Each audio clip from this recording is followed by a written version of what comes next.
제보와 함께 말씀을 나누겠습니다. 스페인의 탐험가 후안 본세 데 레온이라고 하는 사람이 어떤 여행을 시작해 놓으면 젊음의 샘을 찾아서 여행을 떠났습니다. 여러분, 이런 샘이 있으면 한번 가볼 만합니다. 샘물이 흐르는데 여기서 한번 세수를 할 때마다 젊어진다고 합니다. 여러분 한번 그런 데 가보고 싶어요? 근데 세상에 그런 곳이 있을까요? 없을까요? 근데 어쨌거나 후안 본세 데 레온이라고 하는 사람이 이 젊음의 샘을 찾아서 여행을 떠났습니다. 찾았을까요? 못 찾았을까요? 찾기는 찾았는데 엉뚱한 것을 찾았습니다. 1913년에 플로리다 반도를 발견하는 큰 복을 누리게 되었습니다. 어쨌거나 그가 출발했던 도전은 새로운 발견으로 기쁨을 누리게 되었습니다. 이 세상에 수많은 모험의 이야기들이 있습니다. 이 세상에서 참 재밌는 이야기들이죠. 어떤 이야기가 기억납니까? 신밧드의 모험, 보물섬 이야기, 또 인디아나 존스의 잃어버린 법궤를 찾아서 잃어버린 것들을 찾아서 여행하는 것들은 참 신비하고 재미난 일입니다.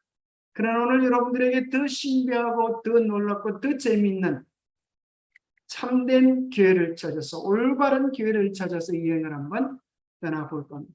올바른 기회를 찾는다고 하는 것은 그렇게 쉬운 길만은 아닙니다. 그것이 겉버섯이 독버섯인지 참버섯인지 어떻게 보면 알아요? 가장 쉬운 방법은 먹어보면 아는 거지만 까딱 잘못하면 많은 수가 있어요. 골로 가는 수가 있습니다. 그래서 지혜로운 사람들은 일일이 다 먹어보지 않고 뭘 살펴요? 버섯 도감을 살펴봅니다. 그래서 진짜와 가짜가 어떻게 틀리는지, 정말 생명을 줄 수 있는 버섯, 또 사망에 이르게 하는 버섯이 무엇인지 잘 살펴보고 분별하게 됩니다. 그러면 우리에게 주어진 하나님의 참된 진리를 찾는 지도서, 참된 교회를 찾는 지도서가 있는데 그게 뭘까요? 그게 성경 말씀입니다. 오직 성경 말씀의 지도를 따라가면 틀릴 염려가 있을까요? 없을까요? 틀릴 염려가 있을까요? 없을까요? 아마 여러분들이 갸우뚱합니다. 왜 그런가 하면 오늘날 많은 잘못된 사람들도 다 뭐 가지고 큰소리쳐요? 성경 말씀 가지고 큰소리치고, 심지어 마귀도 예수님을 유혹할 때 무슨 말씀을 들어요? 성경 말씀을 들면서 뛰어내려 보라 그래요. 그래서 오늘 참 성경 말씀을 된다고 해서 진리가 아니라 성경 말씀에 대한 것도 바른 이해가 필요한 것, 그런 시대에 우리가 살아가고 있습니다. 교회 가는 것이 중요할까요? 히브리서 10장 25절에 보면 모이기를 피하는 어떤 사람들의 습관과 같이 하지 말고 오직 권하여 그날이 가까움을 볼수록 더 그리하자. 예수님 재림 때가 되면 무슨 일이 일어나는가 하면 모이기를 피하는 것을 좋아하는 사람들이 생깁니다. 사람 만나보니까 좋아요, 싫어요? 사람 만나보니까 무슨 일이 벌어져요? 충돌이 벌어져요. 그래서 불교에는 이 고통은 어디서 오는가에 대한 답을 어디에서 찾아내는가 하면 인연에서 온다.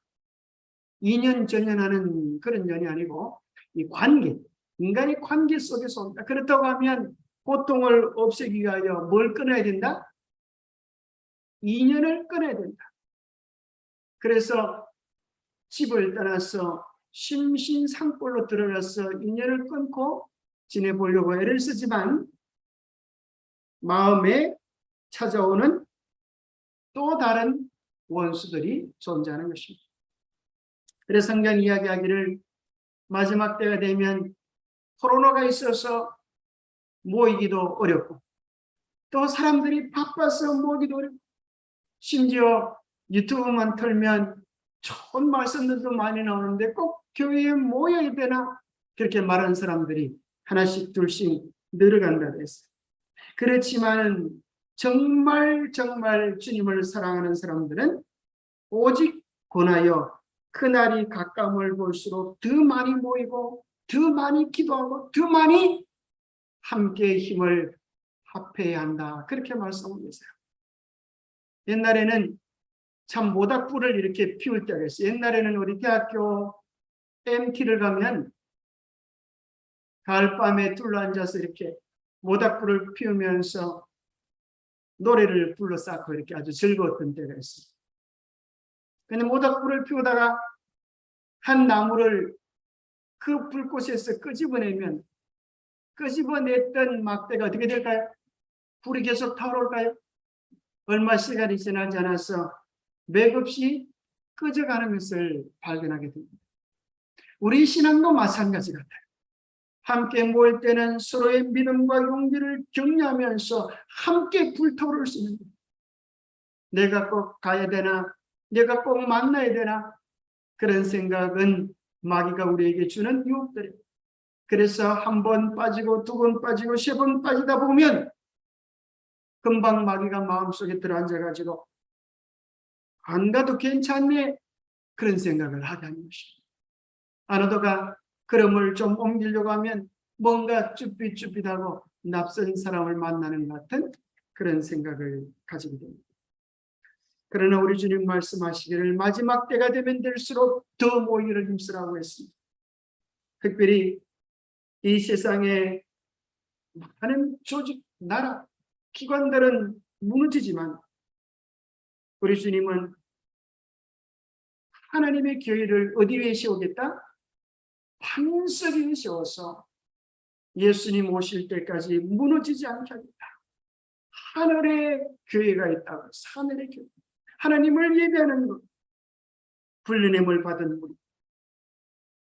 그래서 우리는 반석 위에 서 있는 교회를 찾아야 합니다.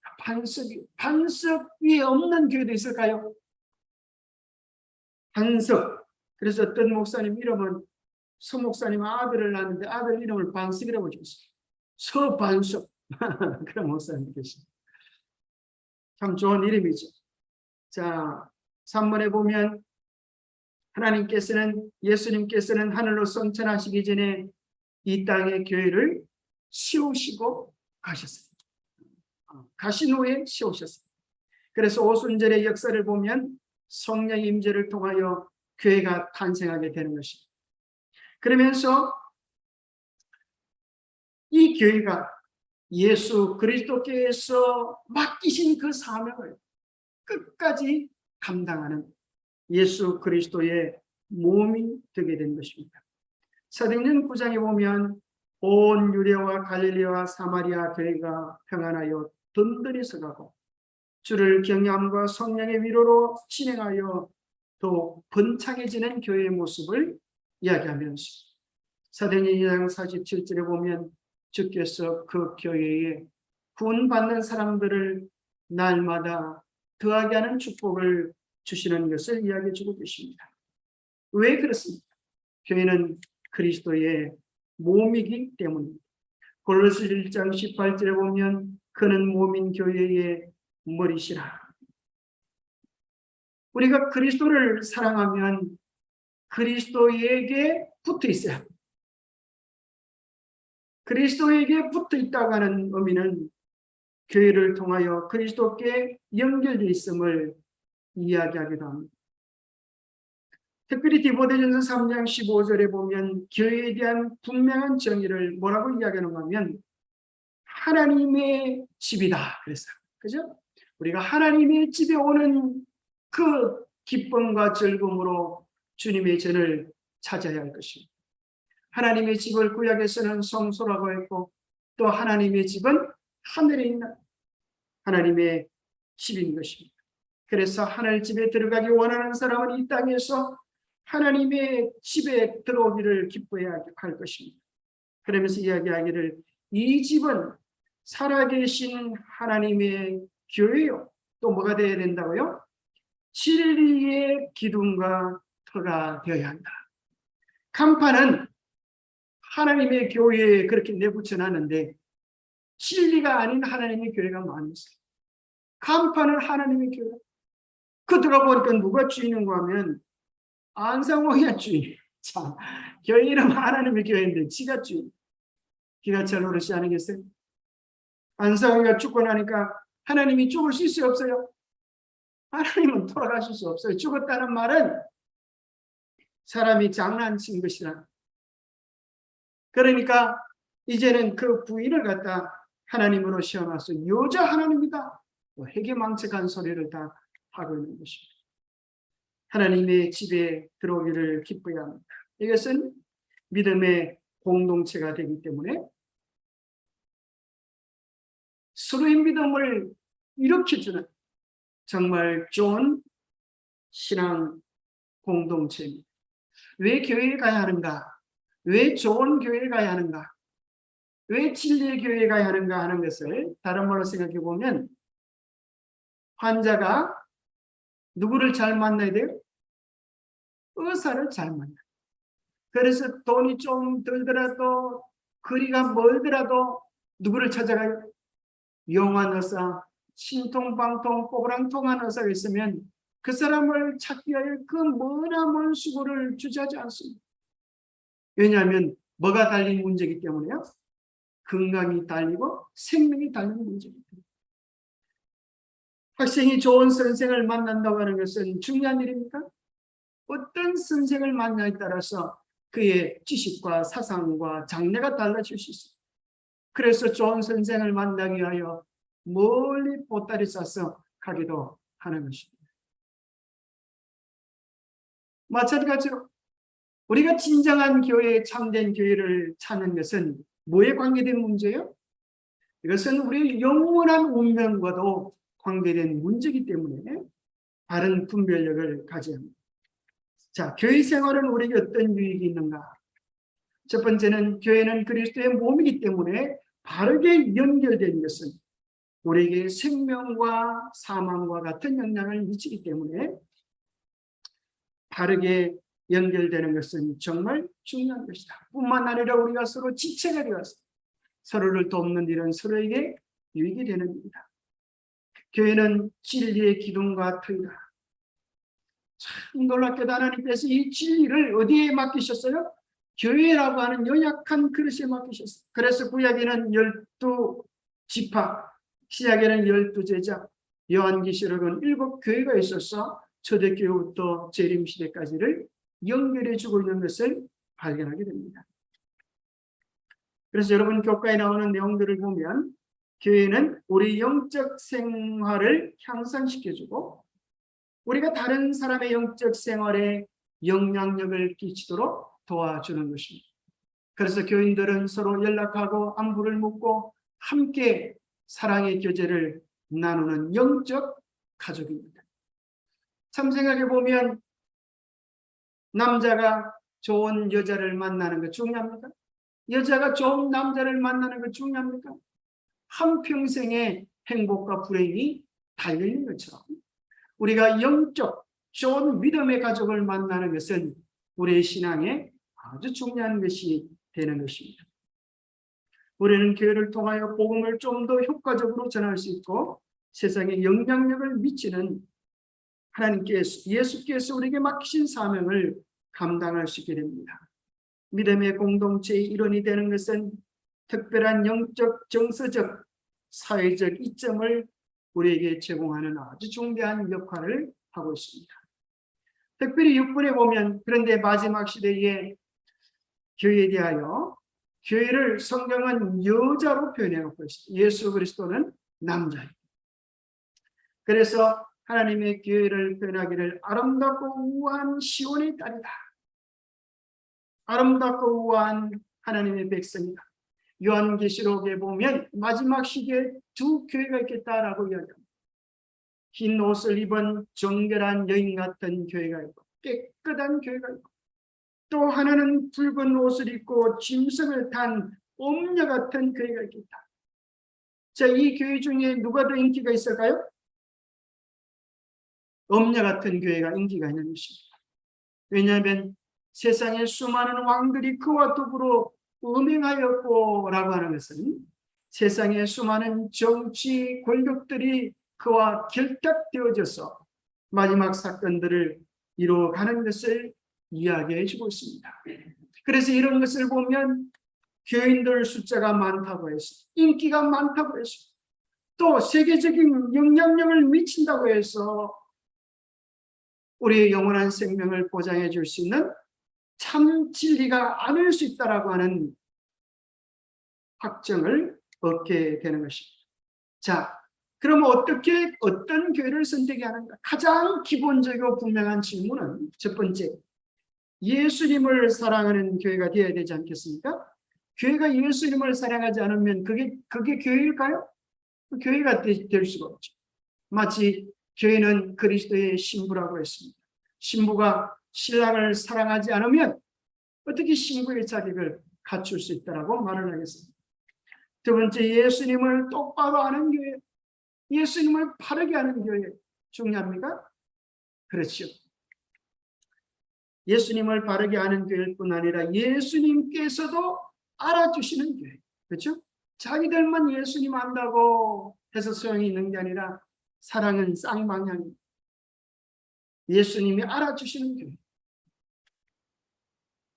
특별히 오늘 우리는 교과에서 마지막 시대에 남은 교회가, 오늘날 이 시대에 많은 교회가 진리를 타협하고 외면했지만 마지막 진리에 서 있는 여자의 남은 무리들이 있겠다고 하는데, 그들은 어떤 특징을 가지고 있는지를 살펴보게 될 것입니다.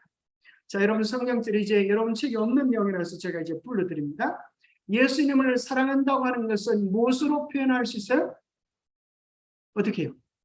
여러분, 예수님 사랑하는 것을 어떻게 표현할 수 있습니까?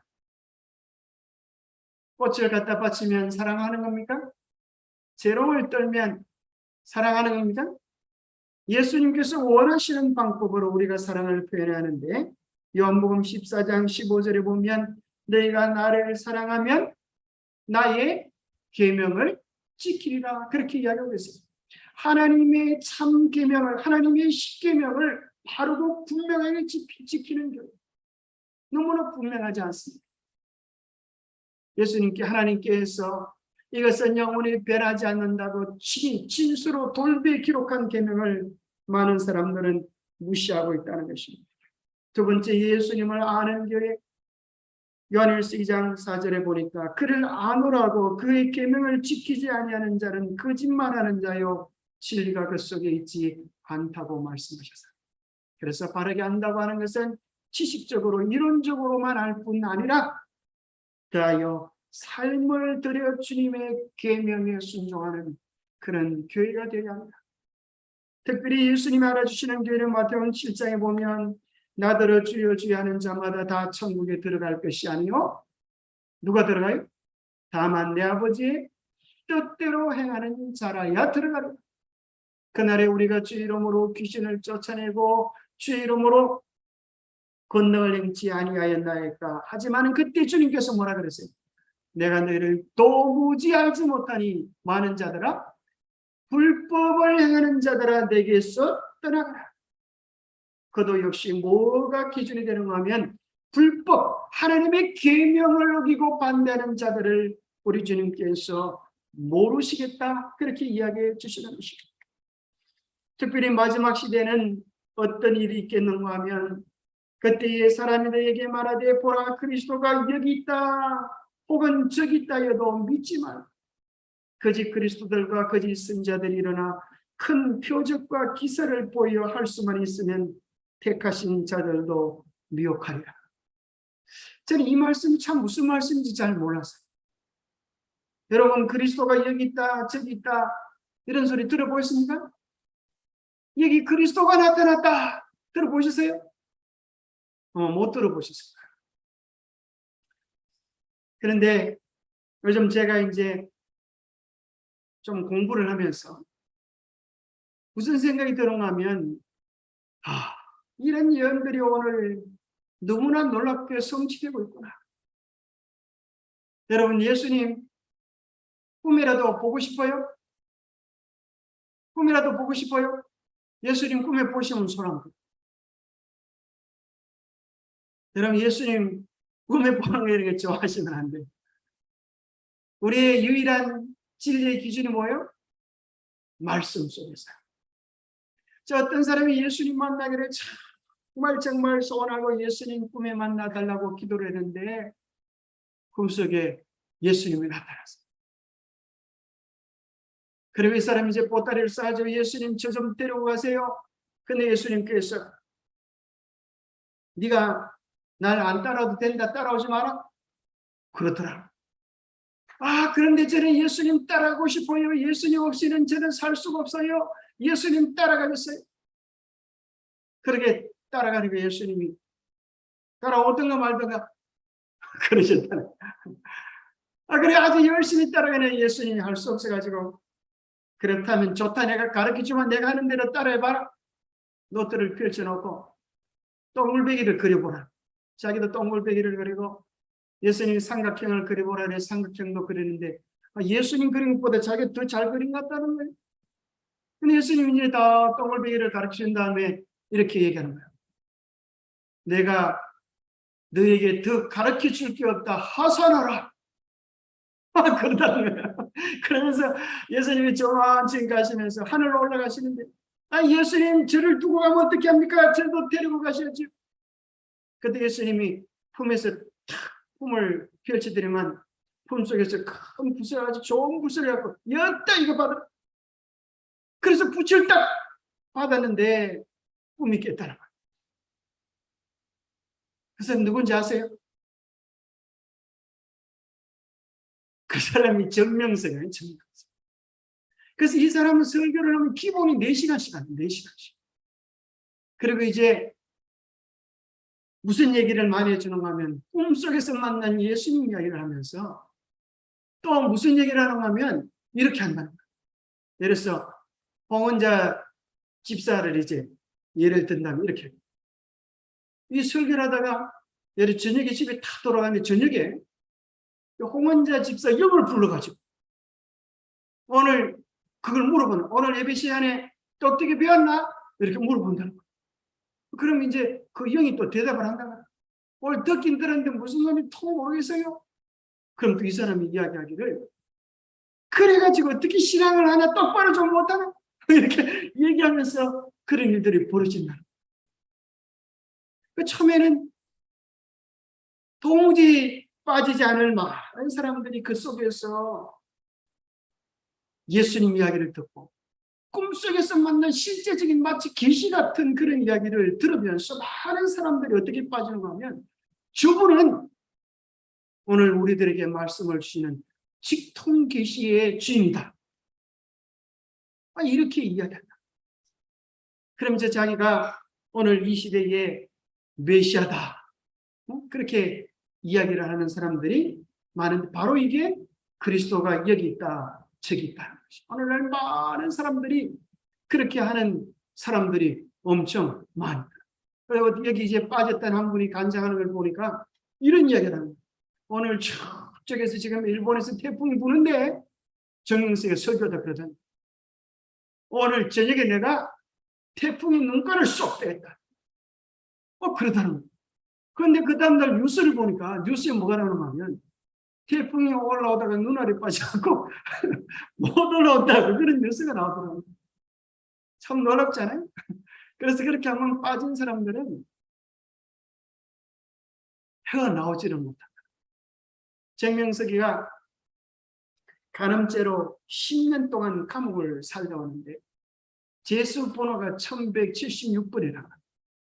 근데 1176번을 이제 정명석이가 또 뭐라고 썼냐는 하면, 저 백두산부터 한라산까지 이 우리나라 거리가 1176km인데 우리 한국의 인류의 죄를, 한국 민족의 죄를 지고 내가 지금 감방에서 죄를 대속하고 있다, 그렇게 설명합니다.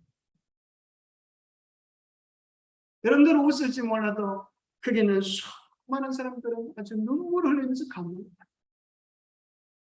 자, 참 희한한 일인데 참 무섭고, 그래서 막 그런 얘기를 하니까, 그런데 교회 다니는 사람들 뭐 좋을 시간이 없더라고요. 얼마나 재미있고 신기한지. 일반 교회에서 이야기를 들어보면 재미 하나도 없다는 그런 얘기를 들어요. 교회니까. 어제 예수님 만난 이야기, 꿈속에서 만난 이야기, 그런 걸 하니까 막 정신이 안 나. 성경 이야기하기를 미혹을 받지 않도록 주의하라. 자, 정명석이라든지 박태선이라든지 또 이만이라든지 그런 많은 또 통일교 누구예요?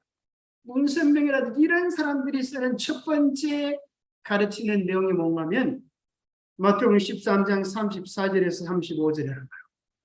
예수께서 이 모든 것을 우리에게 뭐로요? 비유로 말씀하시고 비유가 아니면 아무것도 말씀하지 아니하셨으니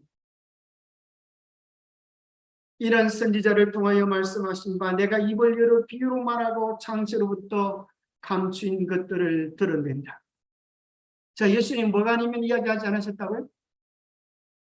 비유가 아니면 이야기하지 않으셨다. 그러면서 또 뭐라고 이야기하는가 하면 창세로부터 감추인 것들을 드러내리라. 그래서 성경 창세로부터 계시록까지 비유를 알아야 성경을 똑바로 풀어서 성경의 비밀을 알려주시다. 또 어떤 사람은 세수대야에 개미들이 막 버글버글 하더라고요. 그래서 이 사람이 깜짝 놀라가지고 개미한테로 쫓아가 보니까 그게 개미가 아니고 성경 말씀들이 막 개미처럼 왔다 갔다. 그래서 이 사람이 그 성경 말씀이 들어있는 세수대를 훌떡 마시는데 그때부터 성경이 막 깨달아지더라고요. 이 사람 누군지 아세요? 이 사람이 이만희입니다. 자, 여러분 이거 한번 풀이해 보세요. 여러분이 어떻게 해결할 수 있겠어요? 여기 보니까 예수님이 비유가 아니면 아무것도 말씀하지 아니하셨다고 성경에 나왔죠. 그죠? 그래서 여기 보니까 뭐라고 나와요? 창세로부터 감추었던 비밀을 드러낸다. 그러니까 이 성경 전체가 다 비유라 이거야. 일반 교회에서 가르치는 것은 무식한 것이고 이 비유를 알아야 성령이 깊이 있는 참 진리를 가르친다. 그래서 여러분들이 유튜브에 교리 비교라고 하는 걸 검색해 보면 이렇게 돼 있어요.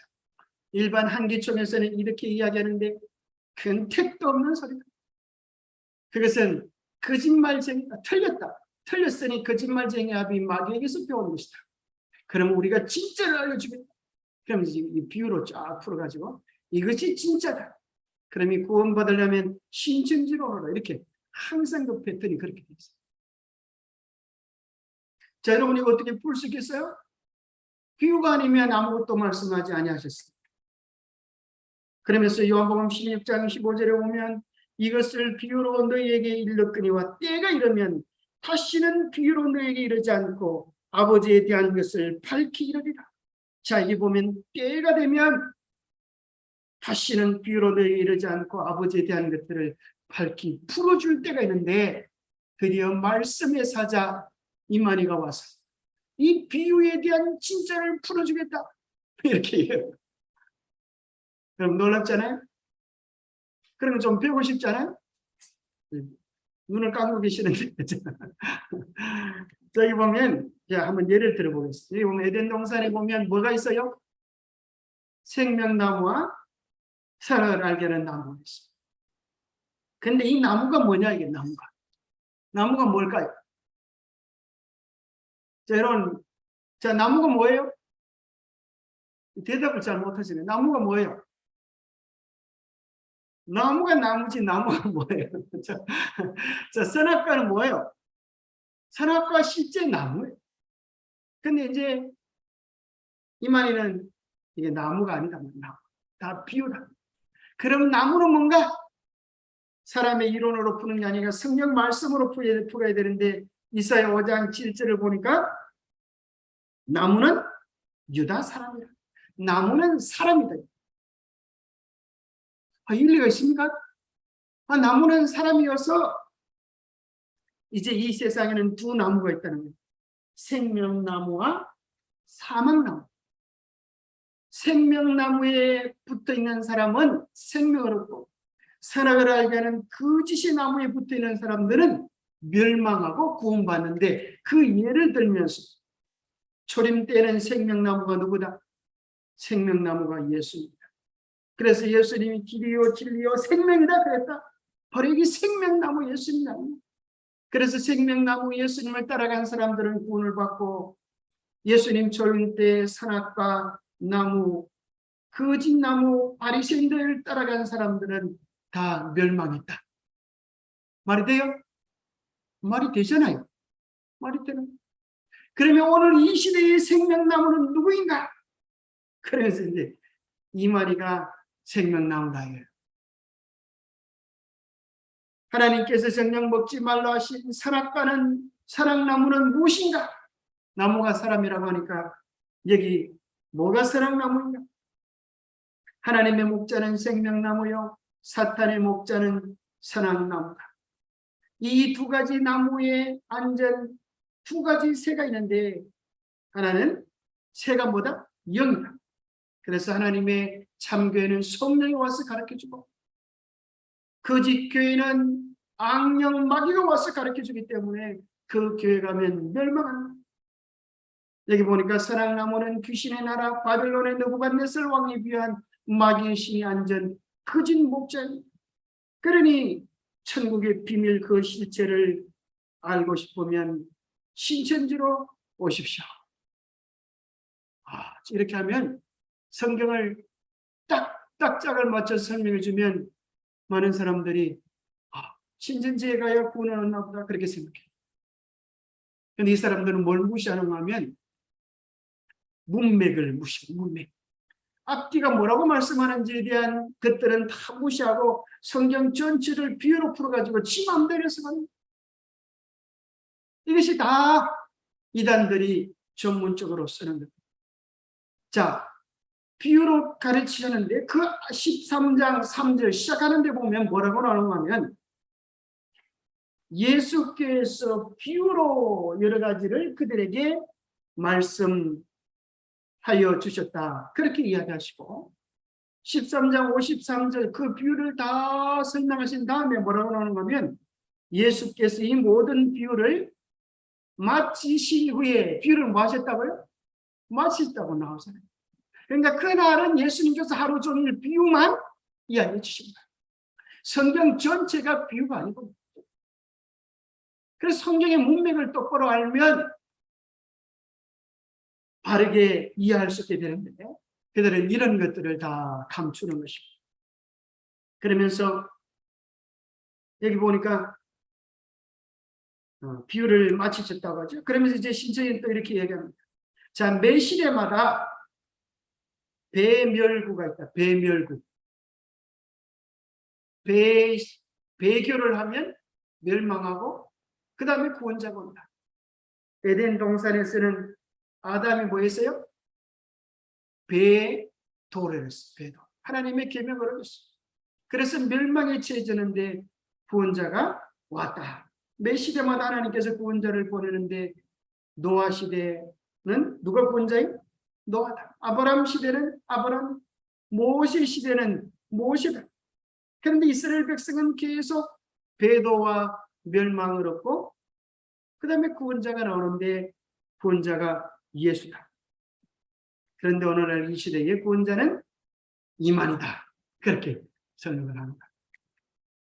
자, 그런데 우리가 기억해야 될 사실은 자, 아담, 노아, 아브라함, 모세 이 모든 사람들은 구원자가 아니라 구원자이신 예수님이 어떤 일을 하실지를 드러내주는 모형과 예표예요. 그래서 이 모든 그림자가 어디로 가야? 예수님께 가야 벗겨지겠다. 이걸 알아요. 그래서 그들은 뭘 모르는가 하면 멜기시덱을 모르는 멜기시덱. 자, 저는 우리 교회에서 히브리서를 배우면서 멜기시덱이 왜 나오나 왜 중요하나 그걸 잘 몰랐는데 신천지 교리를 보니까 정말 하늘 성소에서 성소에 대해서 아는 것, 멜기시덱의 반차를 똑바로 하는 것 이것이 얼마나 중요한가 하는 것을 명확하게 깨닫게 됐어요. 여기 보니까 제사장 된 그들의 수요가 많은 것은 죽음으로 말미암아 항상 잊지 못함으로 그 직분이 갈리는 거예요. 자, 대통령은 몇 년 해요? 5년에 그죠? 계속 대통령이에요? 아니요, 갈려요. 통장도 갈리고 반장도 갈리고 미스코리아도 바뀌고 천편도 바뀌고 제사장들도 계속 그 직분이 바뀌게 돼요. 그죠? 그러나 24절에 보니 히브리 7장 24절에 보니까 예수는 갈려 안 갈려? 영원히 계심으로 그 제사장 직분도 갈리지 아니하시느니라. 만약 예수님이 레위 직분의 반차를 따라오셨다고 하면 예수님이 갈리는 직분이에요. 근데 예수님이 왜 레위 지파에 오시지 않고 어느 지파에 오셨어요? 멜기세덱의 서열을 따라서. 멜기세덱의 서열을 따라 오셔서 뭐가 되시겠다? 영원한 제사장이다. 여기 이야기하는 거예요. 다른 재림 예수가 들었을 자리가 없어요. 여호와는 맹세하고 변하지 아니하시리라 하셨습니다. 너는 멜기세덱의 서열을 따라 영원한 제사장이라 하셨도다. 어디에서요? 10편 110편. 성부 성자 하나님께서 함께 언론하시는 내용이 10편 110편에 나와 있는데, 하나님께서 여호와 성부 하나님께서 맹세하셨어요. 맹세하시고 뭐 하셨어요? 변치 않은 사실이 있는데, 거기서 뭐다? 예수님께서 뭐가 되셨다? 멜기세덱의 반차를 따라서 영원한 제사장이다. 멜기세덱 다음에 멜기세덱의 반차를 따라서 다음 멜기세덱이 있는 게 아니라 예수님 영원한 제사장이다라고 하는 그 사실을 이야기합니다. 사도행전 4장 12절에는 다른 이름은 구원을 받을 수 없나니 천하 사람 중에 구원을 받을 만한 다른 이름을 우리에게 주신 일이 없음이라고 명확하게 이야기해 주고 있는 것입니다. 자, 그래서 우리가 바른 멜기세덱의 반차를 따른 예수님을 바르게 하는 것은 영원한 대제사장 예수님께 우리의 소망을 두게 하는 것입니다. 그러면서 이제 계시록 12장 17절에 보면, 그러면 여자의 남은 자손, 여자의 많은 교회들이 배교하고 진리를 떠나서 바벨론과 음행하였는데, 그래도 진리를 지키는 순결한 남은 무리가 있겠다. 그 남은 무리의 특징이 여기 몇 가지가 나오는데, 몇 가지가 나와요? 하나님의 계명을 지키며, 두 번째요, 예수의 증거를 가졌다. 그들을 마귀는 분노하는 것입니다. 그들에 대하여 화를 내는 것입니다. 왜냐하면 그들이 참 진리의 백성이고 마지막 하나님의 뜻을 이 땅에 실현시킬 참 교회이기 때문에 그렇습니다. 이런 말씀을 보면서 우리는 의아하게 생각합니다. 하나님의 교회가, 하나님의 계명을 지키지 않는 교회가 어디 있을까 생각이 되지만, 오늘날 많은 교회가 하나님의 계명을 지키지 않고 있습니다. 우리가 지난달을 통하여 보았죠. 천주교에서 10계명을 변경시켜서 둘째 계명은 없애고 10번째 계명은 둘로 나누고 넷째 계명을 변경시키는데, 오늘날 많은 교회가 그 길을 따라가고 있다고 했습니다. 그러면서 계시록 14장 12절에 보면, 성도들이 내가 여기 있나니 그들은 하나님의 계명과 예수에 대한 믿음을 지키는 자이다. 예수님에 대한 분명한 믿음. 자, 이게 보니까 뭐도 나와요? 성부 하나님의 이름, 하나님의 계명이 나와요. 예수 그리스도에 대한 믿음, 우리의 모든 신앙이 있죠. 천하 인간의 구원을 될 만한 다른 이름을 주신 일이 없음이라고 하는 예수님에 대한 영원한 복음의 핵심 되시는, 우리를 거듭나게 하시고 변화시키실 참 신앙 중심 예수 믿음이 나와요. 그러면 삼위일체 하나님 중에 안 나오신 분이 누구예요? 성령 하나님. 그럼 성령 하나님은 마지막 하나님의 교회를 어떻게 돕고 지지하시는가? 자, 8번에 보면 하나님의 교회를 표현하기를, 해를 옷 입은 한 여자가 있는데 그 발 아래는 달이 있고 그 두 머리에는 12별의 멸류관을 썼더라. 12별의 멸류관. 하나님이 12는 하나님의 조직수입니다. 구약의 12지파, 신약의 12교회. 그래서 이 12는 어떻게 해서 이루어지는가 하면 숫자적으로 따지면 3, 4, 12. 3은 하나님의 숫자고 4는 땅의 숫자입니다. 3이 하나님과 이 사방이 곱해지면 12가 되고 3과 4가 더해지면 10이 되는 것입니다. 그래서 하나님은 특별히 마지막 시대에 하나님의 참 계명을 지키는 교육, 그를 진리를 계승한 하나님의 남은 교회로 택하셨고, 해는 예수 그리스도를 상징합니다. 그리고 신약을 상징합니다. 그래서 예수 그리스도의 영광을 밝게 드러내는데 해와 달을 통하여서, 바로 구약과 신약의 바른 성경적 진리를 통하여서 예수를 바르게 드러내는 신실한 교회가 있겠다라고 말씀하십니다. 그 기회를 마귀는 가만히 내버려 두지 않고 남자를 낳은 여자를 박해하는데, 자, 계시록 12장에 보면 이제 하나님의 교회를 통하여 이 한 여자를 통하여 아이가 나, 그 용이 아이를 삼키고자 하더니 아이가 성천하고 바로 구속 사역을 이루고 예수님이 하늘로 올라가신 것을 이야기하고 있습니다. 아이는 하늘로 성천하자 용은 남자를 낳은 여자를 박해하는데, 터툴리안이라고 하는 기독교 역사관이 이야기하기를 순교자들의 피가 교회의 씨앗이 되었다. 수많은 순교자들의 피가 교회의 씨앗이 되어서 교회는 멸망한 것이 아니라 더 번창해지고 맡기신 사명을 감당하게 되었다라고 이야기합니다. 10번에 보면 중시시대 동안 교회에 일어난 일을 표현하기를 배도하는 일이 일어나 저 불법의 사람 멸망의 아들이 이르겠다, 그렇게 기록되어 있습니다.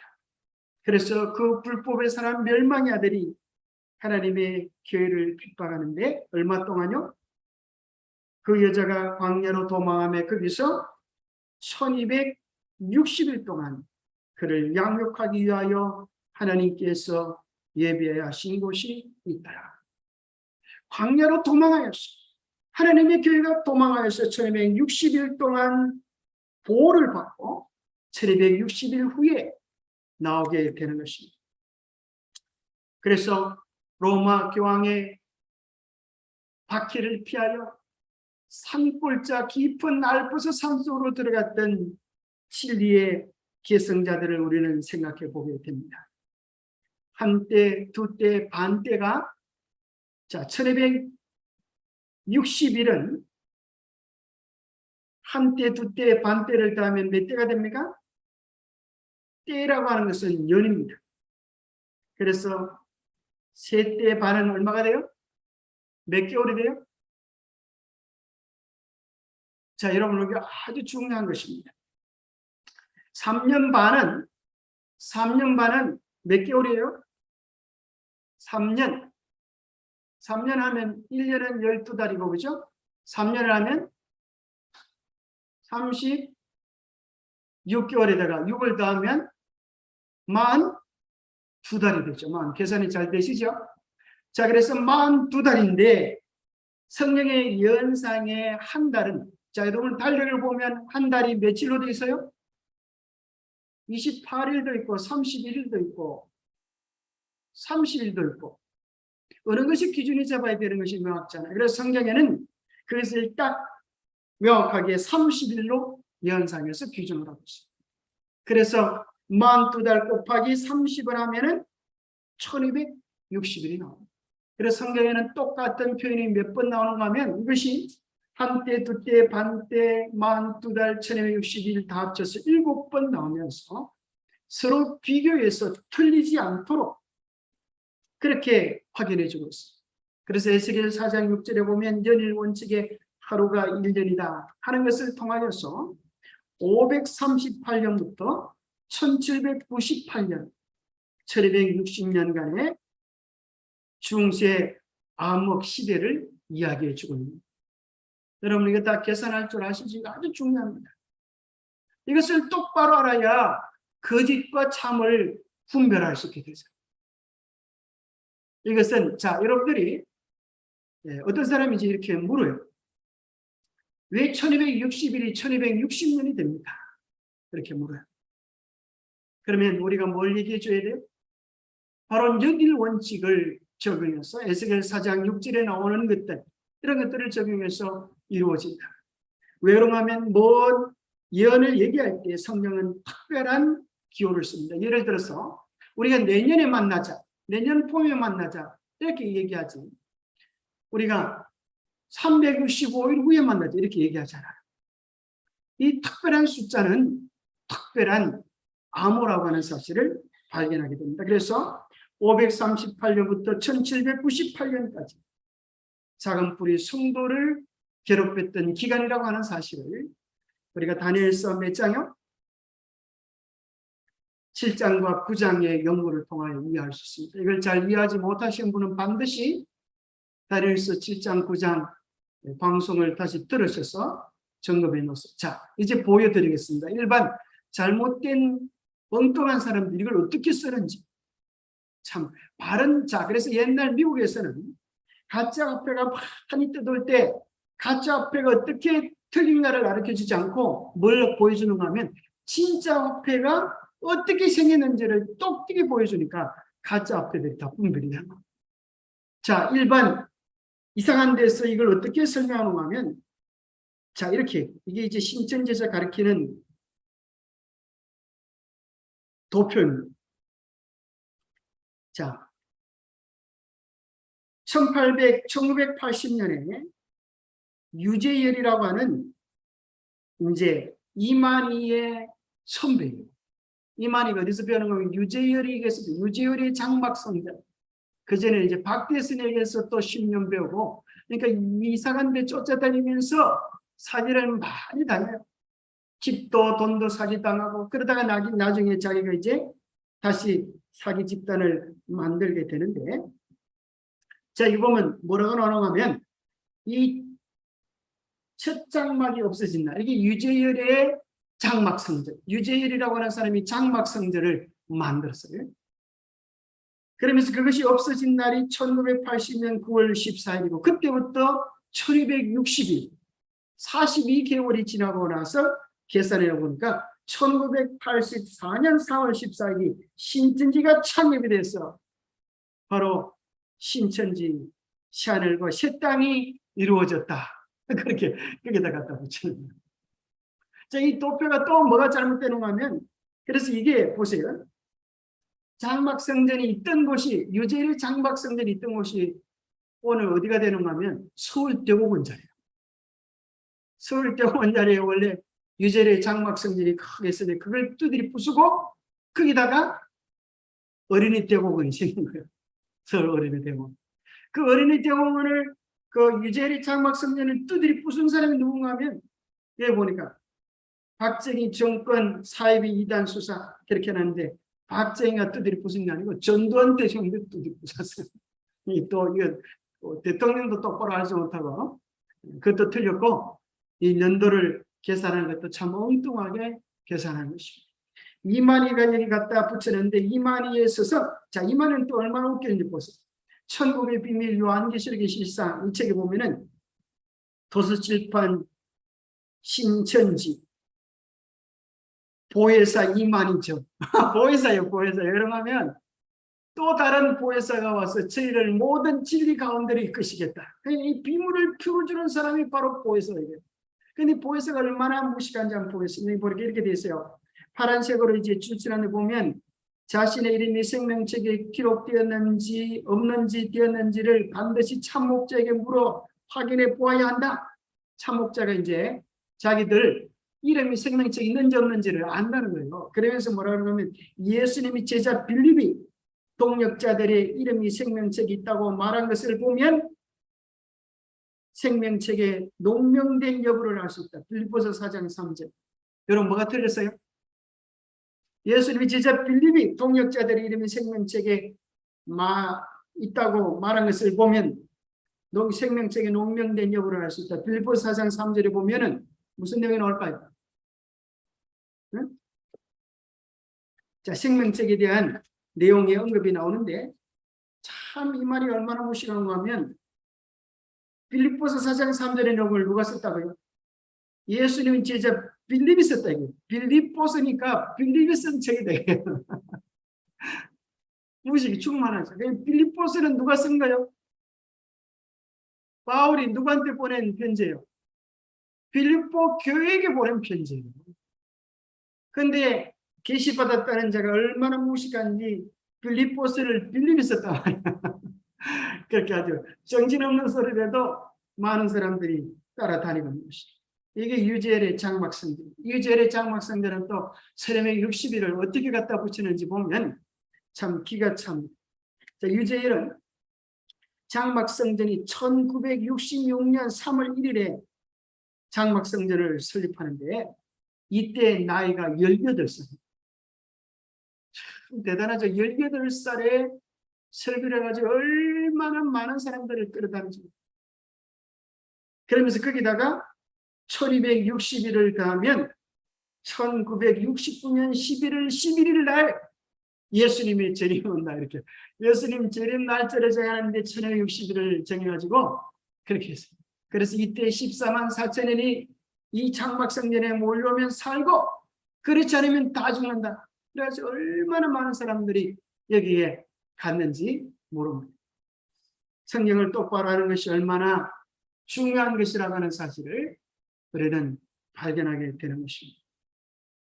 13번에 보면 용이 여자에게 분노하여 돌아가서 여자의 남은 자식. 자, 하나님에 대한 것, 하나님의 뭐요? 계명과 예수에 대한 믿음과 그 다음에 성령에 대한 것을 뭐라고 이야기하는가 하면 계시록 12장 17절에 보면 예수의 정글을 가진 자라고 표현되어 있는데 계시록 19장 10절에 보면 예수의 정은은 대언의 영이라고 했어요. 대언의 예언의 영이다. 그래서 성령께서 그들과 함께 하셔서 예언의 비밀을 예언을 밝히 드러내시는 일을 해주시겠다는 거예요. 성령이 하시는 일이 무엇이에요?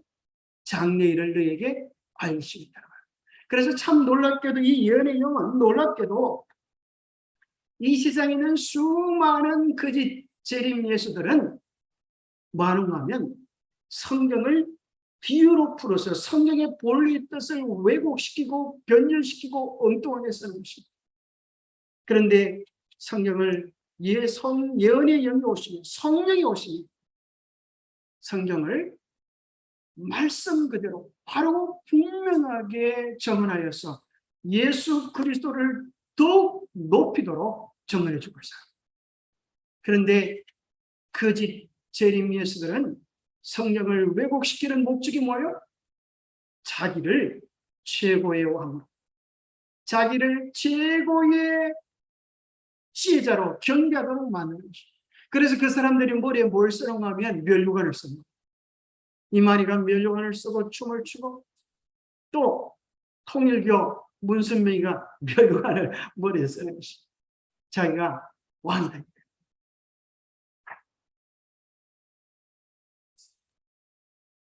그래서 우리는 성령의 지도하심을 따라서 성령을 바르게 깨우쳐주는, 성령을 바르게 풀어주는 성령의 도움을 가진 교회가 되어야 합니다. 그래서 성령을 바르게, 그래서 우리는 성령을 바르게 지시해 줄 수 있는 예수를 분명히 높이고 말씀을 비유나 왜곡, 변질시키는 것이 아니라 문자 그대로의 말씀. 하늘이라고 하면 하늘이고 구름이라고 하면 구름. 그런데 신전에는 뭐라고 하면 구름을 타고 예수님이 오신다고 하십니다. 사람이 구름을 타면 빠지긴 안 빠지겠다. 그래요. 구름을 타고 빠지긴 안 빠지겠다. 그러니 이것은 비과학적이고 엉터리다. 구름이란 무엇인가? 라면서 또 이제 비유적으로 풀이하는 그런 되게 망측한 짓을 하는 것이죠. 그렇게 하면 예수님이 물 위로 걸으셨어요. 물 위로 사람이 걸을 수가 있겠나? 그건 비과학적이다. 그렇게 하면 성경에 진짜로 받아들일 수 있는 것이 아무것도 없는 것입니다. 몸이 하나요 성령도 한 분이시니 이와 같이 너희가 부르심의 한 소망 안에서 부르심을 받았느니라. 주도 한 분이시요 믿음도 하나요 침례도 하나요. 정말 한 성령의 바른 인도하심 안에서 이제는 바른 성경의 이해. 그래서 오늘날 우리는 정말 적어도 성경을 잘못 가르치는 사람보다는 더 많이 연구를 해야 바르게 가르쳐 줄 수 있을까요? 신천지에 한번 들어가면 일주일에 엄청나게 성경을 공부를 시킵니다. 그럼 거의 뭐 세례로 달달 볶도록 그렇게 만들어서 입만 열면 성경이 나오도록 그렇게 합니다. 그러나 그것은 마태복음 13장에 나오는 것처럼 저희도 천국에 들어가지 못하고 성문을 막는 어리석은 짓을 하는 것입니다. 우리는 참으로 주님께서 주신 말씀처럼 이제는 바벨론 가운데서 나와 거짓된 신앙 가운데서 나와 자기 기만과 안일 속에서 나와 세상의 죄, 바벨론의 죄에 참여하지 말고 그들이 받을 재앙을 받지만은 진실된 에클레시아, 세상에서 부름을 받은 참 교회로서의 모습을 우리 각자가 가지고 또 그런 각자가 모여서 주님의 참 진리를 우리의 삶으로도 드러낼 수 있어요. 우리는 입으로 가르쳐 줄 수 있을 뿐 아니라 삶으로 나타내 줄 수 있을 때 우리는 진짜 하나님의 참 백성이 될 수 있습니다. 그래서 예수님이 말씀하셨듯이 이 우리에 들지 아니한 양들이 내게 있어 내가 인도하여야 할 테니 그들도 내 음성을 듣고 한 무리가 되어 한 목자에게 있습니다. 마지막 때에 큰 여러분들이 일어납니다. 하나는 진리를 등진 이 세상에 배교한 정치적 연합체고 또 하나는 이 세상의 유익을 등진 참 진리의 연합체가 마지막에 등장하는 것입니다. 이 세상의 인기를 따라갈 것인가 진리를 따라갈 것인가 하나님을 참으로 경배하는 참 백성이 될 것인가 어둠의 백성이 될 것인가 하는 것이 그때 주어질 일이 아니라 오늘 우리의 매일의 삶 속에서 선택해야 되는 문제입니다. 우리가 매일 더 진지하게 예수님께로 말씀으로 달려가는 우리 모두가 되시기를 축복합니다. 기도하겠습니다. 하나님 아버지, 참으로 오늘 이 시대에 마귀는 할 수만 있으면 택하신 자도 미혹하기 위하여 온갖 간교한 방법들로 애를 쓰고 수고하고 있습니다. 오 하나님, 우리로 하여금 참으로 진리의 기치를 높이 들 수 있도록 도와주시고 분명한 성경 말씀 안에서 하나님의 계명과 예수의 믿음과 예수의 정죄를 가진 마지막 여자의 남은 무리들로서 하나님께 충성된 참 백성의 길을 갈 수 있도록 도와주시옵소서. 정말 진리가 무엇을 이야기하는지 우리의 입술로 증거할 수 있도록 준비하게 도와주시고 그 말씀이 먼저 우리의 삶이 되어서 우리의 삶에 풍성한 열매들을 수확할 수 있도록 도와주시옵소서. 하나님께서 특별한 은혜로 우리의 마음을 말씀으로 예수께로 이끌어 주셔서 예수님의 깊은 인도하심을 따라가는 우리 모두가 되도록 축복해 주시옵기를 우리 주 예수 그리스도로 머지하여 간절히 간구하옵나이다.